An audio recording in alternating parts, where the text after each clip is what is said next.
Hello dear student, education TWS पे आप लोगों का मैं बहुत बहुत स्वागत करती हूँ। उम्मीद करती हूँ आप सभी बेहतर होंगे, स्वस्थ होंगे, मस्त होंगे। तो डियर स्टूडेंट, हमने क्लास 7 के 6 चैप्टर तक कंप्लीट किए हैं और आज देखेंगे लेसन 7 को। तो इसका नाम है हमारे वस्त्र। ठीक है, 7 हमारा लेसन है और इसका नाम है हमारे वस्त्र के बारे में आज हम पढ़ेंगे। तो डियर स्टूडेंट, पाठ के सार को देखिए। पाठ का सार क्या कह रहा है, इसमें हम वस्त्रों की आवश्यकता एवं कार्य पढ़ेंगे, वस्त्रों को स्वच्छ रखने की आवश्यकता, वस्त्रों की देखरेख, और आगे है हमारा कि वस्त्रों पे जो धब्बे लग जाते हैं तो वे धब्बे कौन कौन से हैं और उन धब्बों के प्रकार के बारे में, सूती वस्त्रों के जो सामान्य धब्बे हैं उनको कैसे हटाया जाता है, और वस्त्रों की धुलाई में सहायक पदार्थ और वस्त्रों को धोने के चरण के बारे में पढ़ेंगे। ठीक है, और परिसज्जा केयर लेवल के बारे में पढ़ेंगे। और आगे है कि इस पाठ को पढ़ने के बाद हमें कौन कौन से उद्देश्य जो है प्राप्त होंगे। तो वस्त्र के विभिन्न उपयोग को हम समझ सकेंगे, वस्त्रों की देखभाल करने में सक्षम हो सकेंगे और धब्बों के विषय में जानकारी प्राप्त कर सकेंगे, धब्बों का वर्गीकरण कर पाएंगे और धब्बों को छुड़ाने के उपायों को जान पाएंगे, वस्त्रों की धुलाई में जो सहायक पदार्थ हैं उन पदार्थों के विषय में जान पाएंगे और परिसज्जाओं फिनिशेस के विषय में जान पाएंगे और केयर लेवल के बारे में भी हम समझ सकेंगे। ठीक है, तो आइए देखते हैं क्या है। कह रहा है कि क्या आपने कभी सोचा है कि वस्त्रों का हमारे जीवन में क्या महत्व है। ठीक है, वस्त्रों के बिना हम अपना जीवन सोच भी नहीं सकते हैं। क्या आप बता सकते हैं कि पहनने के अलावा अपने घरों में वस्त्रों को हम किन किन अन्य रूपों में उपयोग करते हैं। इस प्रकार के उपयोगों की सूची बनाकर और तालिका में लिखने के लिए कह रहा है। ठीक है, अब आगे देखिए, वस्त्रों की आवश्यकता एवं कार्य के बारे में जानेंगे। तो कह रहा है कि वस्त्र हमारे जीवन की एक मूलभूत आवश्यकता है। वस्त्र हमारी दूसरी त्वचा के रूप में कार्य करते हैं। ये हमारे शरीर को ढकते हैं और प्रतिकूल जलवायु से भी हमें सुरक्षा प्रदान करते हैं।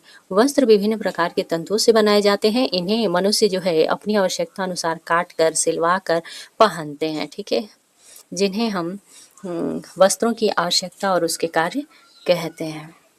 आगे है हमारा कि जो भी हम परिधान पहनते हैं वह जो है किसी न किसी कारण या उद्देश्य के लिए पहना जाता है। ठीक है, अलग अलग उद्देश्यों को पूरा करने के लिए हम विभिन्न प्रकार के वस्त्रों का चुनाव करते हैं। इनमें से कुछ कारण जो है निम्नलिखित है। ठीक है, तो आइए देखते हैं कौन कौन से कारण हैं। तो पहला है कि शरीर के तापमान को नियंत्रित करने के लिए तथा विभिन्न प्रकार के मौसम से अपने शरीर को बचाए रखने के लिए हमें वस्त्रों की आवश्यकता होती है। ठीक है, जैसे गर्मी में सूती वस्त्र और शरीर को ठंडक पहुंचाते हैं। ठीक है, गर्मी के दिनों में हम सूती वस्त्रों का अधिक उपयोग करते हैं क्योंकि वो जो है हमारे शरीर को ठंडक पहुंचाते हैं। वहीं अगर ऊनी वस्त्र की बात करें तो ऊनी वस्त्र जो है सर्दियों में शरीर की गर्मी को बाहर जाने से रोकता है और हमें गर्म बनाए रखता है। तो गर्मियों में हम ऊनी कपड़ों का इस्तेमाल करते हैं। और आगे है दूसरा हमारा कि इसके अतिरिक्त वस्त्र हमें जो है धूल, मिट्टी व प्रदूषण से भी बचाते हैं। तीसरा है कि कई परिस्थितियों में वस्त्र हमें शारीरिक क्षति से भी बचाते हैं, जैसे अग्निशमन कर्मी आग, धुएं और पानी से सुरक्षा के लिए विशेष प्रकार की पोशाक को पहनते हैं। ठीक है, अब दूसरा हमारा कह रहा है कि सभ्य समाज में रहने और शालीन दिखने के लिए वस्त्र पहनना बहुत अनिवार्य समझा जाता है। वस्त्र हमारे आकर्षण को बढ़ाने में भी महत्वपूर्ण भूमिका को निभाते हैं। ठीक है, हम शादी वगैरह में और समाज में अपनी मान प्रतिष्ठा को बढ़ाए रखने के लिए वस्त्रों को पहनते हैं। आगे कह रहा है तीसरा कि कपड़े जो है हमारे सामाजिक प्रतिष्ठा के प्रतीक होते हैं। किसी भी व्यक्ति के पहनावे से उसकी सामाजिक और आर्थिक स्थिति का अनुमान लगाया जा सकता है। आगे है चौथा कह रहा है कि अपनी पसंद के वस्त्रों को पहनने से हम आत्मविश्वास और प्रसन्नता का अनुभव करते हैं। अच्छी सोच और आत्मविश्वास के कारण हम अधिक सकारात्मक भाव में रहते हैं, जिससे हमारे जीवन पर अनुकूल प्रभाव पड़ता है। वस्त्रों का चयन हमारी मनोस्थिति को भी दर्शाता है, जैसे खुशी के अवसर पर हम अक्सर खिले हुए रंग पहनना पसंद करते हैं। अब आगे है पांचवा, कह रहा है कि कुछ कार्य स्थलों में वस्त्र हमारी पहचान को दर्शाते हैं, जैसे सेना, नर्स, डॉक्टर, पुलिस, वकील, विद्यार्थी आदि के वस्त्र निर्धारित होते हैं, जिन्हें वर्दी या यूनिफॉर्म कहते हैं। एक टीम में खेलने वाले खिलाड़ियों की वर्दी भी एक जैसी ही होती है। ठीक है, कार्यस्थल पर वर्दी पहनने से सभी भेदभाव खत्म हो जाते हैं तथा सभी व्यक्ति जो है समान प्रतीत होते हैं। ठीक है, तो ये था हमारा वस्त्रों के बारे में कि किस हिसाब से हमें वस्त्रों को पहनना चाहिए। आगे है वस्त्रों को स्वच्छ रखने की आवश्यकता। ठीक है, तो इसके बारे में देखिए, कह रहा है कि बच्चों, अभी हमने पढ़ा कि वस्त्र हमारे लिए किस तरह उपयोगी होते हैं, तो आइए अब जानेंगे कि इन्हें हम स्वच्छ कैसे रखेंगे। ठीक है, तो देखिए वस्त्रों की देखरेख में दिया है। वस्त्रों की देखरेख में देखेंगे कि वस्त्रों को स्वच्छ व आकर्षक बनाए रखने के लिए ये आवश्यक हो जाता है कि हम उनकी उचित देखरेख सही समय पर और मरम्मत, धुलाई तथा उसकी परिचर्या को करना चाहिए। अब आगे देखिए, पहला है हमारा मरम्मत करना। ठीक है, तो यदि कोई कपड़ा कहीं से उधड़ा या फटा हुआ है तो उसकी धुलाई करते समय उस स्थान से कपड़े का अधिक फटने का भय रहता है, जिसे बाद में सिलना या ठीक कर पाना कठिन या असंभव हो जाता है। इसलिए धोने से पूर्व फटे हुए कपड़ों की मरम्मत कर लेनी चाहिए। ठीक है, कपड़ा धुलने से पहले अगर उसमें कहीं कटा फटा है, उधड़ा हुआ है, तो उसे सिल लेना चाहिए, उसकी मरम्मत कर लेनी चाहिए। आगे है वस्त्रों की धुलाई। वस्त्रों की धुलाई जो है इसके बारे में पढ़ेंगे तो वस्त्र जो है दो प्रकार से गंदे होते हैं, एक शारीरिक मैल द्वारा और एक बाहरी मैल द्वारा।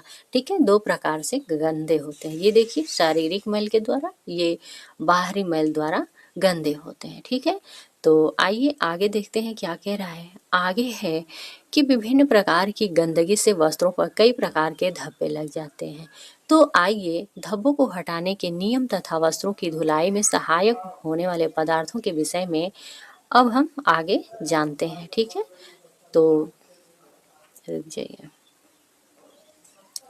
तो आगे हमारा है कि स्कूल में लंच के दौरान कविता ने अपने दोस्त कबीर को बताया कि कल कक्षा में खेलते समय उसकी सफ़ेद कमीज पर पेन की स्याही लग गई थी, जो धुलने के बाद भी नहीं हटी। तभी मनोज बोला कि कल शादी में उसकी पोशाक पर सब्जी गिर गई और उसकी सारी पोशाक खराब हो गई, जिसका उपयोग जिस जिसका उसको बहुत दुख हुआ।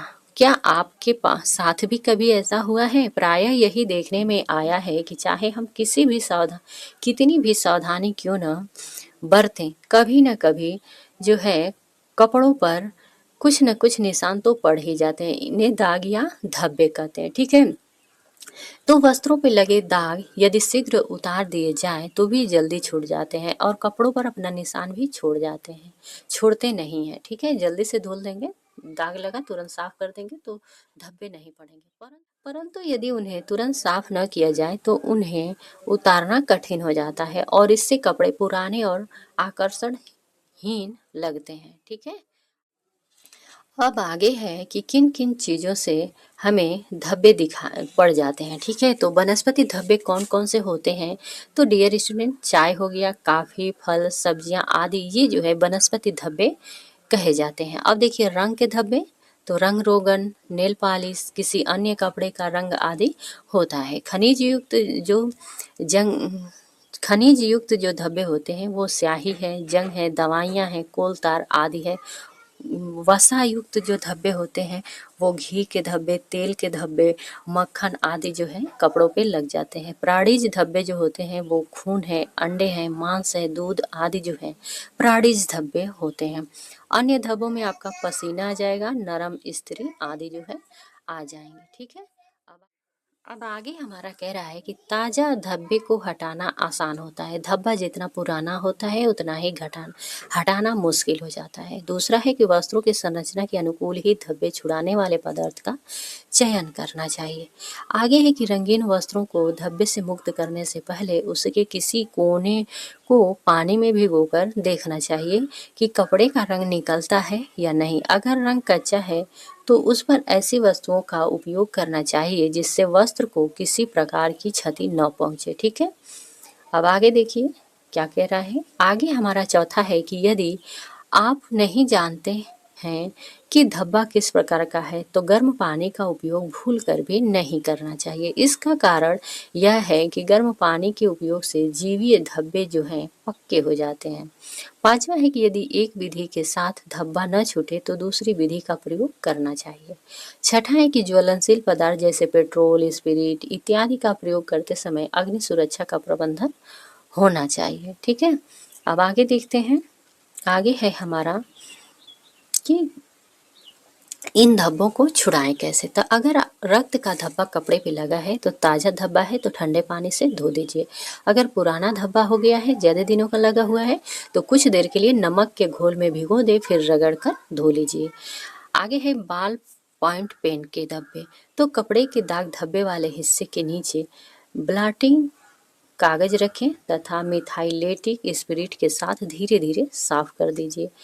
आगे हमारा कह रहा है कि च्युइंग गम, ठीक है, च्युइंगम का धब्बा जो है, कपड़े पर च्युइंगम लगे हिस्से को कड़क होने तक बर्फ लगाइए। ठीक है, कड़क हो जाने पर उसे खुरच लें और दाग वाले हिस्से को ठंडे पानी में भिगोकर साबुन के साथ साफ कर दीजिए। ठीक है, आगे है कि करी, हल्दी तथा तेल के धब्बे को कैसे छुड़ाएं।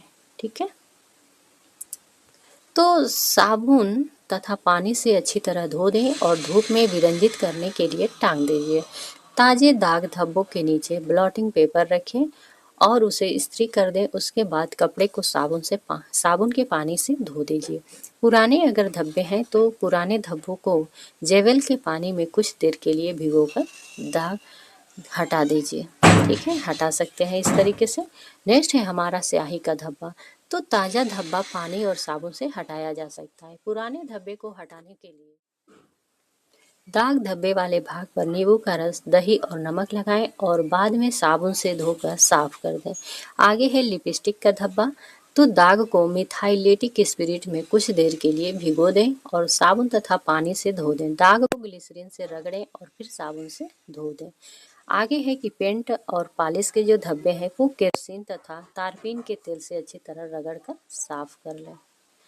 नेक्स्ट है हमारा चाय या कॉफ़ी का अगर धब्बा लगा हुआ है तो वस्त्र पर लगे धब्बे पर अरारोट व सिरके का पेस्ट लगाइए और कुछ समय के बाद उसे पानी से धो दीजिए। अब नेक्स्ट देखेंगे, नेक्स्ट हमारा क्या कह रहा है। ठीक है, नेक्स्ट है हमारा कि वस्त्रों को धोने के लिए जो है हम विभिन्न विधियों का प्रयोग करते हैं, जैसे हाथ से रगड़ना, ब्रश से रगड़ना, मशीन द्वारा धुलाई और ड्राई क्लीनिंग। इन सारी विधियों का प्रयोग करते हैं। ठीक है, तो इन विधियों के साथ साथ हमें कपड़ों से मैल हटाने के लिए पानी, साबुन, डिटर्जेंट और विभिन्न रासायनिक पदार्थों की भी आवश्यकता पड़ती है। तो आगे कह रहा है कि पानी धुलाई के कार्य में प्रयोग किए जाने वाला सबसे महत्वपूर्ण पदार्थ है। ठीक है, सूती कपड़ों को धोने से पहले 15 से 20 मिनट के लिए पानी में भिगोया जाता है, जिससे वस्त्रों पर लगी मैल फूल जाए और वस्त्र जो है आसानी से साफ हो जाए। आगे कह रहा है कि ऊनी व रेशमी कपड़ों को भिगोने से वे सिकुड़ जाते हैं, इसलिए सिर्फ सूती वस्त्रों को ही भिगोया जाना चाहिए।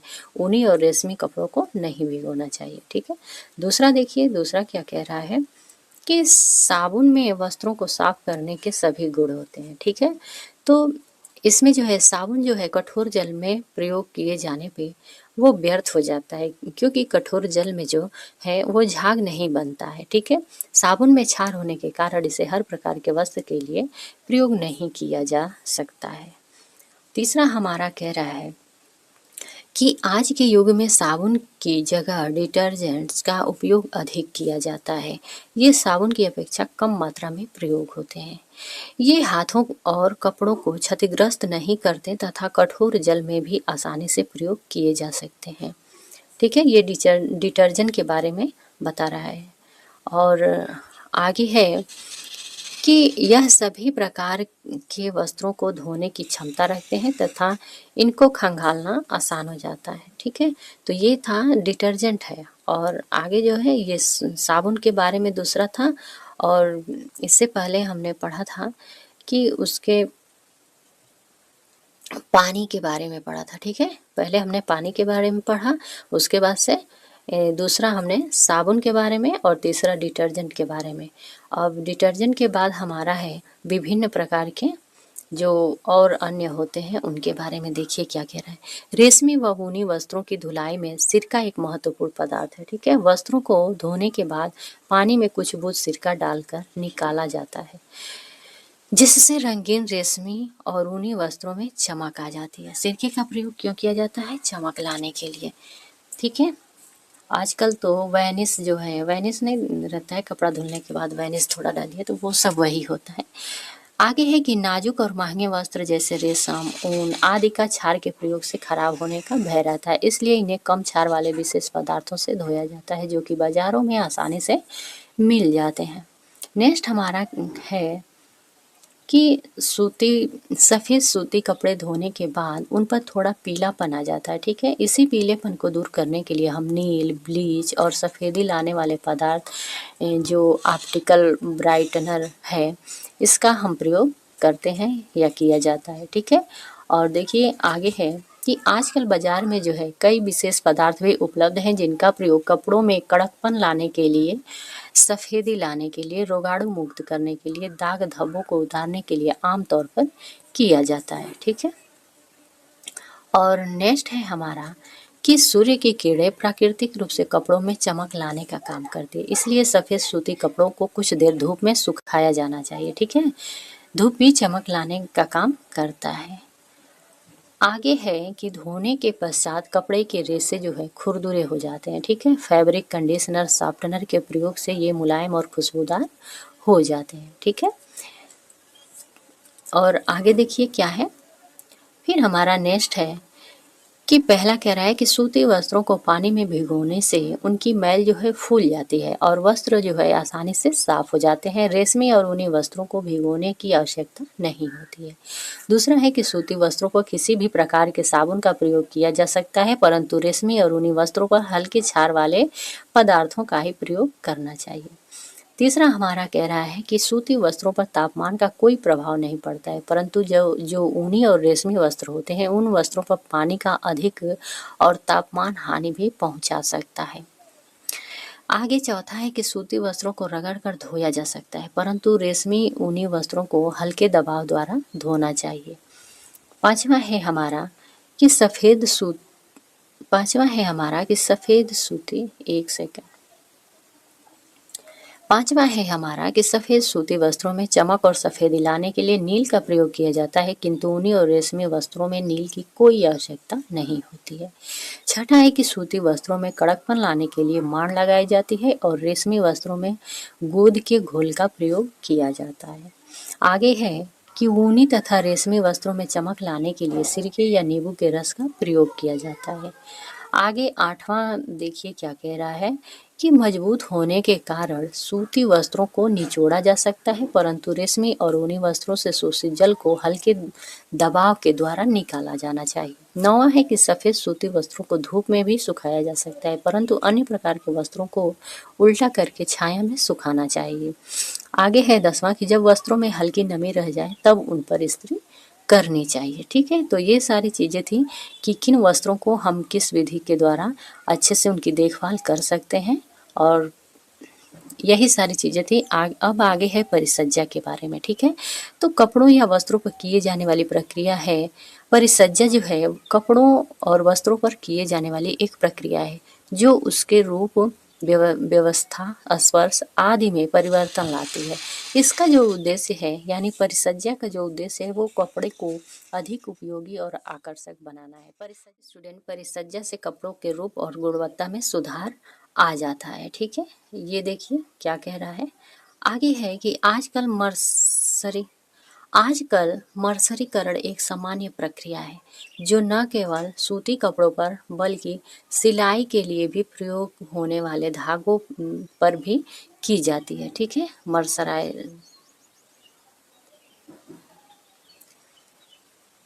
आगे कह रहा है कि सिकुड़न रोधी तथा सिकुड़न नियंत्रण परिसज्जा, ठीक है। तो ये क्या होता है, धुलाई के पश्चात यानी धुलने के बाद कपड़ों को सिकुड़ने से रोकने के लिए प्राकृतिक तंतुओं पर सिकुड़न रोधी या सिकुड़न नियंत्रण उपचार किया जाता है, ठीक है। सिकुड़न रोधी और सिकुड़न नियंत्रण परिसज्जा क्या है, तो ये कब किया जाता है, धुलाई के बाद कपड़ों को सिकुड़ने से रोकने के लिए प्राकृतिक तंतुओं पर सिकुड़न रोधी या सिकुड़न नियंत्रण उपचार किया जाता है। आगे है मर्सरीकरण। मर्सरीकरण क्या है?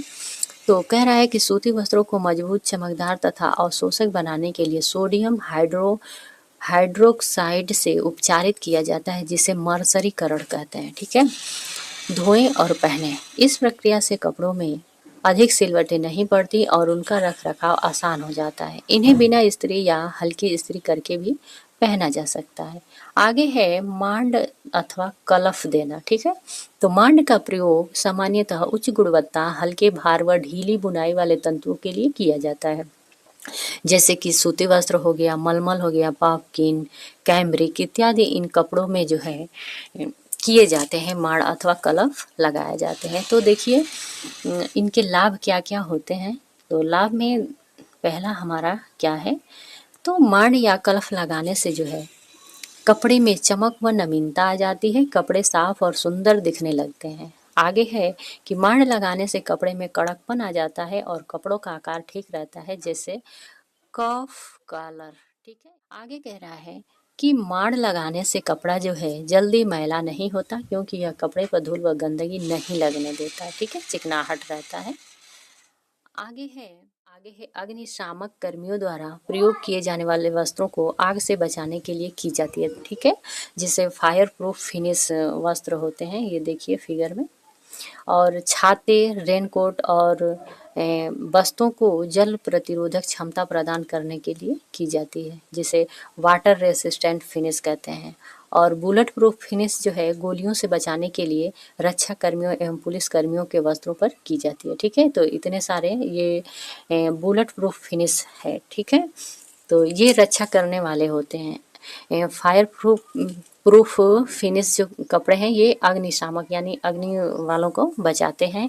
और वाटर रेसिस्टेंट फिनिश जो है ये जो है हमें जल से बचाते हैं, जल प्रतिरोधक क्षमता को प्रदान करते हैं।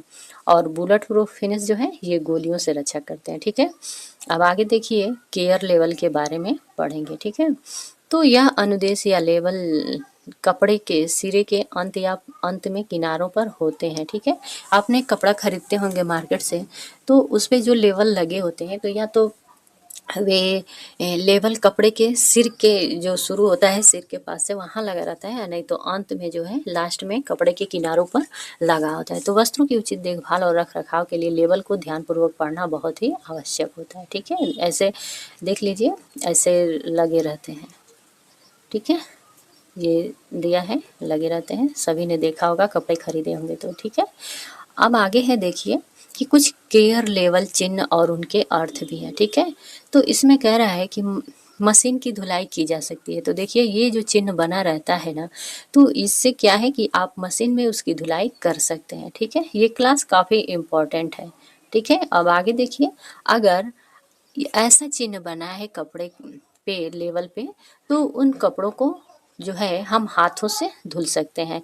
आगे देखिए, आगे अगर ये ट्रिंगल आकार बना है तो ब्लीच का प्रयोग किया जा सकता है। अगर वहीं ट्रिंगल को क्रॉस कर दिया गया है तो आप ब्लीच का प्रयोग नहीं कर सकते हैं उस कपड़े पे। ठीक है, और ये सर्कल है, गोला बनाया गया है, तो इसका मतलब आप वस्त्र को ड्राई क्लीन कराइए। ठीक है, वो ड्राई क्लीन करने के लिए है। अब आगे दिया है कि इस्त्री बनाकर प्रेस बनाकर क्रॉस है, तो आप प्रेस नहीं कर सकते हैं उस कपड़े को। ठीक है, अगर इस्त्री बना है, प्रेस बना है चित्र में और क्रॉस नहीं है, तो आप उसमें जो है कपड़े को इस्त्री कर सकते हैं। ठीक है, तो ये सारे चिन्ह है, इन्हें याद रखिएगा। अब देखिए ऐसा अगर चिन्ह मिले तो उन कपड़ों को जो है समतल सतह पर सुखाए, लटका कर नहीं सुखाना चाहिए। ठीक है, तो ये सारे चिन्ह थे। अब देखेंगे आगे कि हमने इस लेसन से क्या सीखा। तो डियर स्टूडेंट, वस्त्र हमें सुरक्षा, शालीनता, प्रतिष्ठा प्रदान करने के अतिरिक्त हमारी आत्म अभिव्यक्ति तथा विभिन्न व्यवसायों के भी प्रतीक है। अच्छा स्वास्थ्य बनाए रखने के लिए वस्त्रों को स्वच्छ रखना चाहिए और वस्त्रों की देखरेख के विभिन्न चरण हैं, मरम्मत, धुलाई और परिसज्जा। और आगे है कि वस्त्रों की धुलाई में सहायक पदार्थ हैं पानी, साबुन, डिटर्जेंट, सिरका और अन्य जो सफ़ेदी लाने वाले पदार्थ होते हैं। ठीक है, तो इन सारी चीज़ों को हमने ऊपर पढ़ा है। आगे कह रहा है कि परिसज्जा का उद्देश्य जो है कपड़ों को अधिक उपयोगी एवं आकर्षक बनाता है। इससे कपड़ों के रूप और गुणवत्ता में सुधार होता है। आगे है कि बाजार से खरीदे गए वस्त्रों पर उसे धोने, सुखाने या इस्त्री करने के लिए दिए गए अनुदेशों का केयर लेबल भी लगा होता है, जो हमने ऊपर पढ़ा है कि ऐसा चित्र बना हो तो कपड़ों को, अगर इस्त्री का चित्र है, क्रॉस नहीं है, तो उस कपड़े को हम इस्त्री कर सकते हैं। ठीक है, अगर जिस पे क्रॉस है और इस्त्री का चित्र बना हुआ है तो उसे हम प्रेस नहीं कर सकते हैं। ठीक है, अब ये चैप्टर समाप्त हो गया और आगे हमारा 8वां चैप्टर क्या है? 8वां हमारा चैप्टर है जीवन कौशल के बारे में। ठीक है, तो डियर स्टूडेंट, आप लोग ना ये जो 6, 7, 8 की भी कराऊंगी, तो ये जो आप लोग देख रहे हैं ना, इन सारे जो भी वीडियो अपलोड हो रही हैं इस चैनल के माध्यम से, इन सारे चैप्टर को आप देखिए, आपका बेसिक नॉलेज जो है होम साइंस में काफ़ी मजबूत हो जाएगा। ठीक है, आपको काफ़ी सारी जानकारियाँ मिल सकती हैं। तो आप लोग इन क्लासों को मिस मत किया करिए, पूरा डेली का क्लास देखिए। ठीक है, लेसन वाइज डेली क्लासें अपलोड होती हैं। ठीक है, तो आप लोग देखिए 11 बजे सुबह मॉर्निंग में जो है ये क्लास जो है अपलोड होती है। ठीक, डियर स्टूडेंट, वीडियो अच्छी लगी है तो कमेंट लाइक करके ही जाइएगा। ठीक है, आप लोग कमेंट भी करिए और लाइक भी करिए वीडियो को, और सब्सक्राइब चैनल को नहीं किए हैं तो कर लीजिएगा। ठीक है, मिलते हैं नेक्स्ट वीडियो में, तब तक के लिए थैंक यू सो मच।